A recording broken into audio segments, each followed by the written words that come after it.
За Ховд аймгийн Жаргалан сумын засаг даргын тамгын газраас айл өрхөдөр явж нэгэн судалгааг авч байгаа юм байна. За энэ судалгаа юу вэ гэвэл буянт голын лагерт 1-2 жил айл өрхөдийг гаргахгүйгээр байгаль орчноо нөхөн сэргээ зүлэг ширгээ хамгаалъя гэсэн ийм зорилготой байгаа юм. За тэгвэл Ховд аймгийн маань иргэд энэ асуудал дээр ямар байр суурьтай байгааг үзэгч та бүхэндээ одоо хүргье. Айлууд дор лагер чинь юутай шүү дээ. Алдан газрын юутай шүү дээ. Тэгээ тэргээр хогоо цэвэрлэх хэрэгтэй. Яг нөгөө гол усаа 1 жил ч гэсэн жоохон сэргээе гэж ярьж байгаа. Тэргээр сэрэхгүй шүү дээ. 1 жил айл уусангүйгээд. Би дэмжиж байгаа. Тэгтээ төлбөртэй болгоод хүмүүс гарч чадахгүй байвал зүгээр юм уу гэж бодож байна. Гэхдээ яг 1 жил бол гайгүй болох гэж бодож байна. Тэгээ дараа жилээс нь гаргана гэвэл дэмжнэ.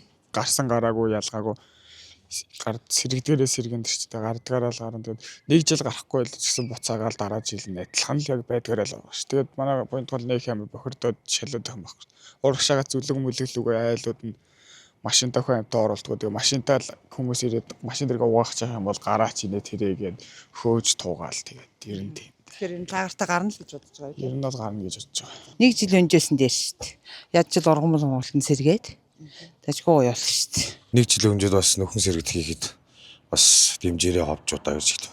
Би яг хогшоор ихтэй одоо ургамлын жоохон гаргалтай 1 жил дээрээ тий. Нэр ингээд одоо торт ачсан байдаг. Тортоо 1 жил мал оруулахгүй дараа жил гоё болцсон л байд шүү дээ. Тэгээ тэнтэй ялгаагүй байх л гэж бодсон. Ядаж 1 жил энд машин дэрг нь орохгүй айл орохгүй мал энэ төр оруулахгүй яг жигэд нэгдсэн байдлаар тийм зохион байгуулалт зөвлөх хийвэл арай үр дүн өгөх болов гэж бодож байгаа. Дэмжихгүй. Яагаад? Бас хэцүү шүү дээ. Хүүхдтэй олон хүүхдтэй айлууд байна. Өгшөд хүүхдүүд байна. Өөртөө ч гэсэн бас гармаар л шүү дээ. Цусланда гарах л байлгүй амтай. Дэмжнэ мэтэ. Тий. Яагаад гэхээр одоо нөгөө хог мог тэр бохор мохроо жоохон шийдэж ээжл лаграа тэгээд гарах болов айлуудаа л гэж чинь бодож шүү дээ. Дэмжиж байгаа шүү дээ. Нэг ядаж нэг ганц жил өнжөөчхөл одоо бас гоё сэрэгч хэл дээ. Бүр яах ярахгүй хог новш 100 одоо манайх тийшээ гардаг л дээ. Тэр 100 хаяа нэг л хөөгтүүдтэйгээ салхи мэлхэнд гараад гол молоор очих. Тэр баг суух газар олддог шүү дээ. Бас шийс тэгэл хог новш хүмүүс ч ямар соёлгүй л байт юм л шүү дээ. Ядаж 1 жил өнжчихөр л байгаа юм л да. Тэгвэл маш гоё болчих. Дэмжинэ. Яагаад? Яг энэ одоо голын хөөмөө одоо чимд бэмтэр баг гэрийн баримаараа гаргаад ирсэн буудлаа зах юм биш. Хамгийн гол усан жан тэрхэн байлуул болж Гарахгүй байснаар ер нь байгаль нөхөс сэргэх боломжтой юу таны бодлоор? боломжтой.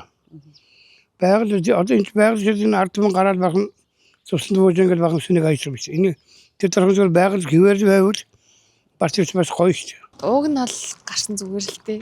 Гэхдээ одоо ингээд сүүлийн үед ингээд буянт голын хөвөө ол зүгээр тий. Бас авах юмгүй боллоо шүү. Тэгээ 1-2 жилдээ бол ер нь үндсэн зүгээр авах гэж бодож байна. Ер нь бохирдлоо айлууд нь хайдгүй юм шиг санагддаг шүү дээ. Бохирдлоо яг нөгөө байгаа газар нь хаяал нүүчдэг болохоор дэмжиж байна. Күн малын көлөөр бол байгаль бол байнга сэнтэж урмал өснө бол талхалж байдаг. Тийм учраас айл гарахгүй бол тэр күн малын хөдөлгөөн ч гэсэн хүмүүст нь мал нь бол бэлчээрээ дарамж туслангийнхаа байршилтаар нь одоо бол күний эрхчлөө эрх нь бол хэтэрсэн цаг гэж би боддог. Ягаад гэвэл хүн өөрийн эрхээр миний өөргөө байхгүй эрх нь бол хэтэрсэн гэж боддог. Ийм учраас бол ийм бол зөв шийдэн алхам болж байна гэж бол би бодож байна. Ороо сэргэн штэ ганцхан жилийн дотор л сэргэн. Айл оруулахгүй байж чадвал. Одоогийн нөхцөл байдал ер нь ямар санагддаг вэ танд? Одоо муу байгаа. Хөрсөн бохирдсан байгаа. Ил задгаа бизнес нусууд. Нэг болсон жорлон байхгүй. Туслан бол муу л байгаа штэ. Зүлэг ногооч байхгүй. Мал ихтэй, айл ихтэй. Ногоо их сүтж байгаа. Ер нь зөвлөлтэй. Тэр их ус бүх юмаа бохирдуулаад байгаа байхгүй юу? Айл амтан байхаарч. Тэгээд айл буруу биш. Айлуудаас буйраа засаж ингээд зүлэг ногоог их гимтээдэг шүү дээ. Гадар шороогоо гимтээгээд нэг жорлон морлонгийн нөхөдөө тэр газар бохирлоод байгаа байхгүй юу?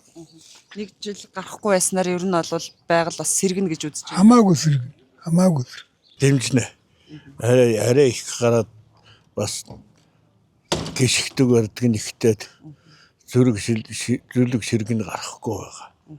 Би тэрийг бол зөвшөөрч байна.